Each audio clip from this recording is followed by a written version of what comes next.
Всем привет, и сегодня я буду отвечать на ваши вопросы. Хочешь ли ты большей аудитории?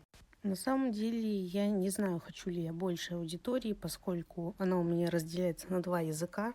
Это русский и английский. И сейчас мне будет сложно разговаривать, поскольку вопросы задавали мне и русские и английские, так что я буду долго писать английские субтитры, так как разговариваю я в видео только на русском. Насколько креативным ты оцениваешь дизайн своего персонажа по шкале от 1 до 10? Где-то 8 или 9, поскольку персонажей с радужными волосами я уже встречала. Большинство из них Сьюхи, так что иногда меня называли Сьюхой тупо без причины. Ну а так, думаю, довольно креативно. Ну а что? Какие твои любимые художники, считая Кокус Арт? Что ж, мои любимые художники это Вайдель Му, если правильно произношу, Присцилла Вертамати, Кверц, Киттен Клоуди, Теренери и Art of Silver Fox. Я не знаю, как его по-настоящему зовут, но, в общем, он есть только в Инстаграме, как я знаю. И следующий пользователь спрашивает, называли ли тебя Сьюхой из-за цвета волос? Как я уже сказала, да, некоторые люди просто без оснований называли меня Сьюхой, только из-за цвета волос, несмотря на то, чем я вообще занимаюсь на ютубе. Но я не обращаю внимания на таких людей, в случае чего я просто могу заблокировать их и удалить их комментарии, так что все в порядке. Любимые аниматоры. Я уже назвала своих любимых художников, но некоторые из них являются аниматорами, так что я назову некоторых, кто действительно анимирует. Первый это, конечно же, Коко, так как она меня часто вдохновляет и, в принципе, да, у нее очень плавные анимации. Второй аниматор это Вайдель, так как она тоже очень плавно анимирует и у нее очень милый персонаж. Второй аниматор это Кверц, поскольку она тоже очень плавно анимирует. В общем, все аниматоры плавно анимируют, поэтому-то я на них и подписана. Следующие аниматоры это Киттен Клоуди, Теренри РМ и Китидок. Со сколько начала вести свой канал? Не совсем поняла, что она имела в виду, но если она имеет в виду возраст, то где-то с лет 10 вроде, я не помню. Так как я часто переделывала свой канал, идею и так далее, я не сразу привела к тому, что буду делать анимации, так как раньше здесь был совершенно другой канал, о котором вам лучше не знать. Твоя цель?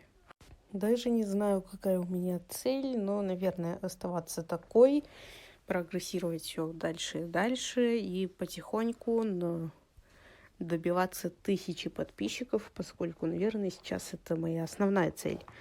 Так как у нас уже скоро 200,5 подписчиков, как так быстро, господи. Следующий пользователь спрашивает, тебе нравится твой персонаж или ты бы хотела что-то в нем поменять? Поверьте, если бы я хотела что-то в нем поменять, то я бы поменяла, кто мне, в принципе, запрещает. Ну, а так мне он, в принципе, вполне нравится. Менять я его не хочу, так как я уже и так привыкла к нему, и, в принципе, мне все и так нравится. Часто ли тебе делают гифты, и нравятся ли тебе эти гифты? Даже не знаю, как сказать, наверное, иногда, или же часто, так как гифты мне делают именно в Инстаграме. На Ютубе это происходит крайне редко. Ну, а так я обожаю абсолютно все гифты, которые мне делают. И сейчас я просто скажу огромное вам всем спасибо за то, что рисуете мне арт. Я просто не знаю, что еще сказать. Ты русская или англичанка? Ну, на самом деле я русская, так как я родилась в России и сейчас в ней живу. Правда, иногда мне хотелось сказать, что я англичанка, поскольку русские иногда просто ведут себя как-то несуразно. И мне бы не хотелось показаться на людях, особенно на английских, такой же. Теперь перейдем к английским вопросам, которые задавали английские люди, так что, в общем, я оставлю субтитры, надеюсь, они поймут. Ну а так я буду говорить на русском. Какая твоя любимая книга? На самом деле я не особо часто читаю книги, но я даже не знаю, какая книга у меня любимая. Я очень редко читаю книги, и все, что я читаю, к примеру, на литературе, мне не нравится. Так что любимой книги у меня нет. Какова причина создания этого канала? Кем ты вдохновлялась или как ты вдохновлялась этим человеком или людьми? На самом деле я не знаю, как на это ответить, поскольку я создавала этот канал не по какой-то причине, а просто потому, что я захотела что-то снимать. То есть не анимировать, а снимать изначально. Ну а так как я смотрела много вот всяких мемов, аниматоров и всякого такого, я вдохновилась, не знаю кем, я просто захотела начать анимировать и рисовать в диджитале, а не на традишке, так как я начала делать это все год назад, поэтому я даже не умела рисовать тогда в каких-нибудь других программах, а только в самом флипоклипе. Какие мультики, аниме или шоу вдохновляют тебя?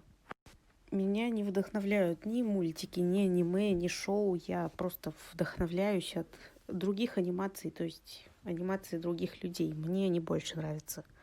И да, я никогда в жизни не буду смотреть аниме, и даже не просите. Есть ли какие-нибудь шоу, которые тебе нравится смотреть? На данный момент я не особо смотрю шоу или мультики, но если что, то в детстве моими любимыми мультиками были Стар против сил зла и с планетом, то есть с приветом по планетам.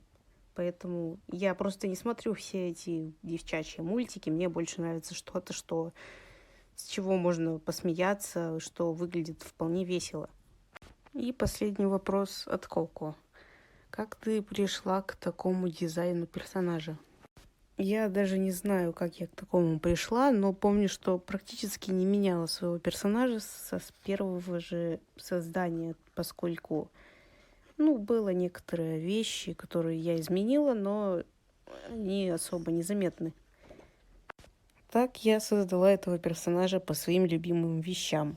К примеру, радужные волосы говорят о том, что я просто люблю все цвета, так как их на волосах всего 4, раньше я рисовала все 7. Это было сложно, неудобно, поэтому я рисовала сначала то все, то 3, то 4, как сейчас, поэтому да. И да, кто не знал, то этот волнистый свитер, так сказать, отсылка на одну из моих любимых вещей, это Фёрби. Если кто из вас знает об этих старых электронных игрушек, что появились в 1998 году, это отсылка на Фёрби, именно Фёрби Бум, так как там есть один Фёрби с точно таким же дизайном, как и мой свитер, то есть с такими же волнами сине-голубыми. Поэтому я решила сделать такой же свитер, поскольку мне нравился тот Фёрби, да и сейчас мне они тоже очень нравятся. Они мне кажутся милыми, да и одними из самых, так сказать, гениальных игрушек от Hasbro. Ну, а полосатые штаны — это просто что-то из моей фантазии. Я даже не знаю, что это такое, но мне, в принципе, понравилось, как это выглядит, поэтому я решила оставить тот самый простенький вид штанов. Вот такое вот видео получилось. Я ответила на все вопросы, и, надеюсь, вам понравились все мои ответы. Спасибо за просмотр, и всем пока!